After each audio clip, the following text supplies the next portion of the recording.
smoke or drink. My life is one long... What?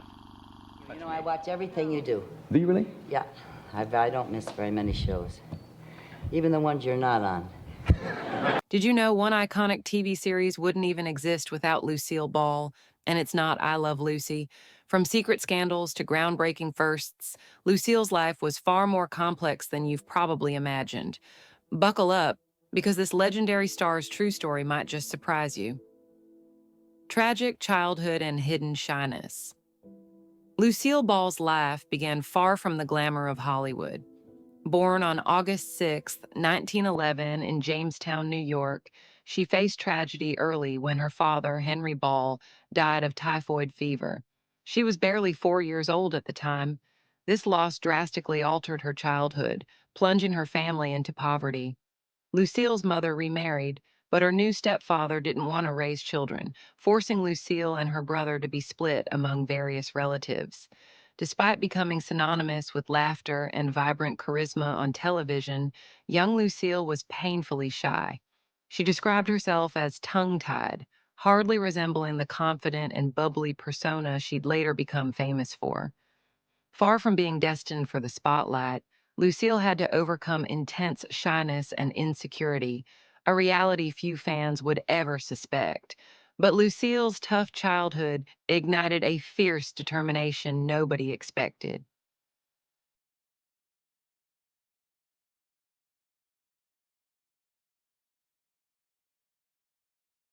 Facing rejection and chasing Hollywood dreams. When Lucille was 15, she finally convinced her mother to let her attend a drama school in New York City. Her time at the school was far from encouraging. She found herself overshadowed by star students, notably future Hollywood legend Betty Davis. Administrators even advised Lucille's mother that she was wasting her time. Refusing to surrender her dreams, Lucille stayed in New York, taking modeling jobs and building her confidence slowly. In the late 1920s, she became a successful model for fashion designer Hattie Carnegie and Chesterfield cigarettes. It was during this period that Lucille set her sights firmly on Hollywood. She moved west, where she landed minor film roles alongside notable stars like Ginger Rogers and Katharine Hepburn. Despite these early breaks, it seemed like she might remain stuck in supporting roles forever. But one daring makeover changed her destiny forever.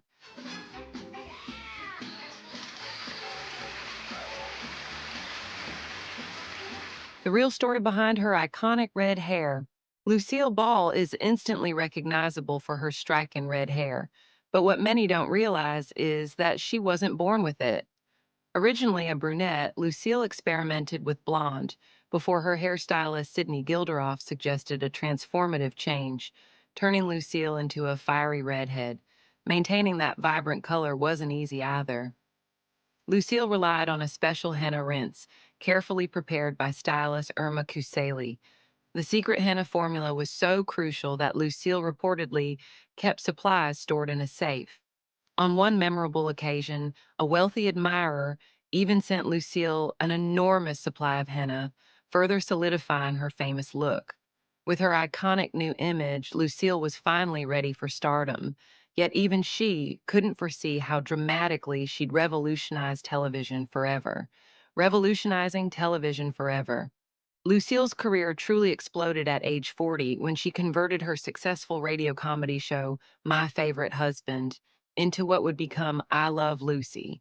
At the time, television was skeptical about basing an entire show around a woman who was older than most starlets in Hollywood. Lucille defied those stereotypes, captivating audiences with her brilliant comedic timing and relatable humor. I Love Lucy didn't just become popular, it became groundbreaking. For the first time in television history, pregnancy was openly depicted on screen, even though the word pregnant itself was deemed too scandalous to say aloud. Lucille also boldly insisted her real-life husband, Cuban-born Desi Arnaz, portray her on-screen spouse, breaking barriers by presenting one of the first interracial marriages ever depicted on American TV. Lucille had become a beloved national icon, but behind the cheerful face America adored, she hid secrets that nearly destroyed her career.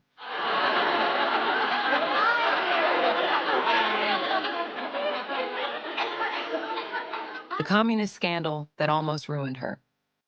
In 1936, Lucille shockingly registered to vote as a member of the Communist Party, an affiliation that nearly ended her career during Hollywood's infamous blacklist era.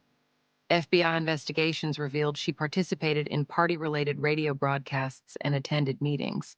Lucille and Desi passionately defended her, insisting the registration was simply to please her grandfather.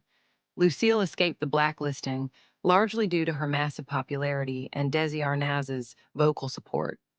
This frightening brush with scandal underscored how vulnerable even the biggest stars were to ruin, yet Lucille survived, stronger and more determined than ever.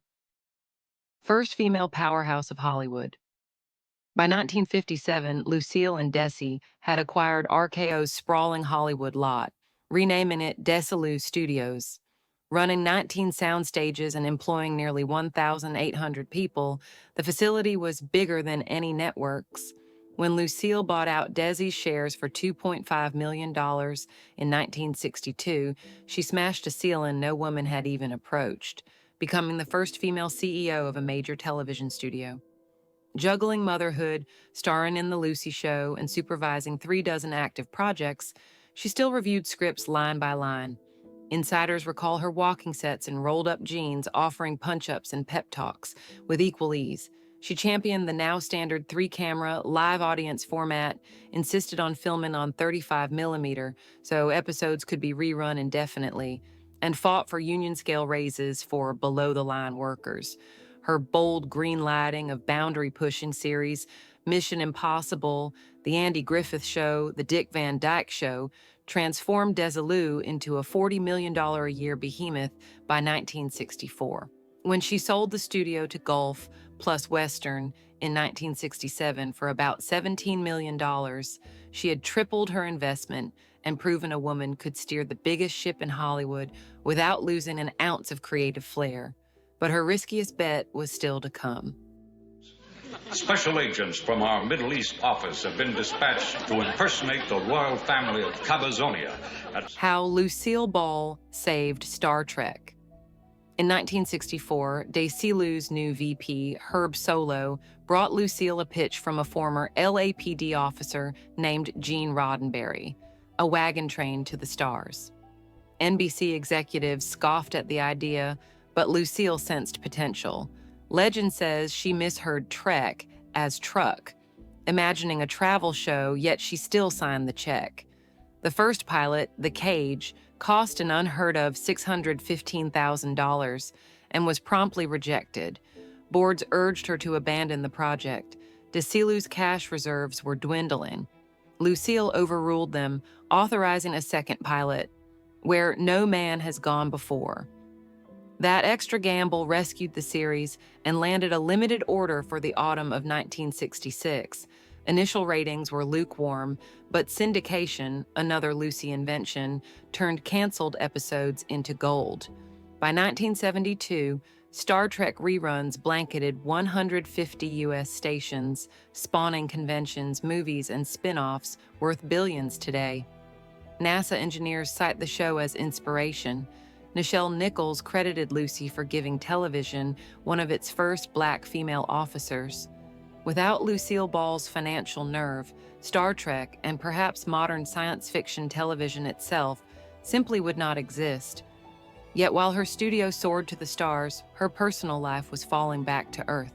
Just enough of every ruffle catches your eye, and when we do, the continental polka. Lucille and Daisy, soulmates separated by pain. Lucille met the charismatic Cuban bandleader Desi Arnaz on the set of Too Many Girls in 1940 and married him the same year after a whirlwind romance. Their passion was volcanic, equal parts devotion and drama. Lucy even devised I Love Lucy as a way to keep the couple together during Desi's grueling nightclub tours. But fame magnified Desi's struggles with alcohol and infidelity. Lucy filed for divorce in 1944, then withdrew the petition, hoping a fresh start would save them. By 1959, stress from running Desilu and late-night tabloid headlines made reconciliation impossible. On May 4, 1960, they filmed their final scene as Lucy and Ricky.